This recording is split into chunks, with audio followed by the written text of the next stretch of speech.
To discuss how this all could play out, let's bring in Kamran Bokhari, founding director at the Center for Global Policy. Thanks for joining us. I want to get to the ramifications or possible ramifications here in a moment. But first, Iran has denied responsibility. They're placing the blame on the, quote, Yemen problem, referring to the civil war there.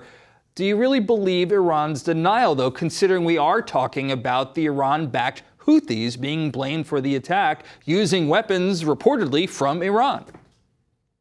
I mean, there's no doubt whether it was Iranian officers who pulled the trigger or some proxy militia group that it is Iran. I mean, quite frankly, were we expecting them to say, yes, we did it? No, they're going to come out and say we didn't do it. But note that their language is as such that while they deny, they want to make sure that it's telegraphed that they can cause these kind of attacks, they can cause pain, and they're trying to enhance their bargaining position. And this is the response to sanctions. And, this is the next stage from where we saw a few months ago the attacks on the tankers. And so this is an escalation, incrementally upping the ante on the part of the Iranians. Kamran, Saudi Arabia and the United States now have a big decision to make: how to respond to the oil facilities attacks that might seem surprising in terms of their scope, the severity, but they didn't come out of the blue. Over the past few months, we've seen targeted attacks on Saudi territory by the Iranian-backed Houthis. Why haven't the Saudis responded forcefully so far? And could this latest attack be a game changer here? I don't think that the Saudis will respond. The Saudis traditionally leave such matters to the United States, which is, the guarantor of Saudi national security. And so the question is the United States going to respond?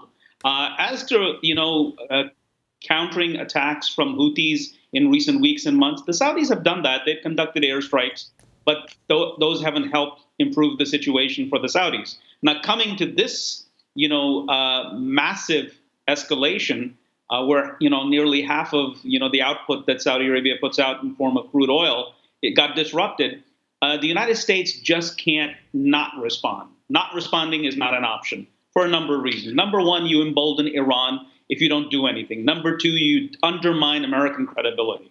Number three, you send a message to everybody who behaves like the Iranians that, the United States is not going to do anything, so you might as well also engage in similar behavior, setting a bad precedent. There has to be a response. Now, can we have a response that's very measured, does not lead to greater conflict, and actually forces the Iranians to say, okay, we've done what we could in the military space, now we need to negotiate?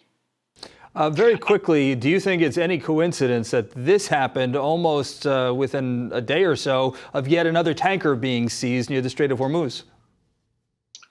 I don't have enough information to sort of make that correlation between the seizure of the tanker, but this is all part of the Iranian, campaign to counter the sanctions. Look, the Iranians know they have no choice but to negotiate. Mm-hmm. They don't want to come into the negotiating room looking like they've caved in. It would be bad for them at home, bad for them in the region, and they want to be able to come in, quote unquote, honorably and negotiate from a position of relative strength. Mm-hmm. Kamran Bokhari, thank you. We appreciate your time.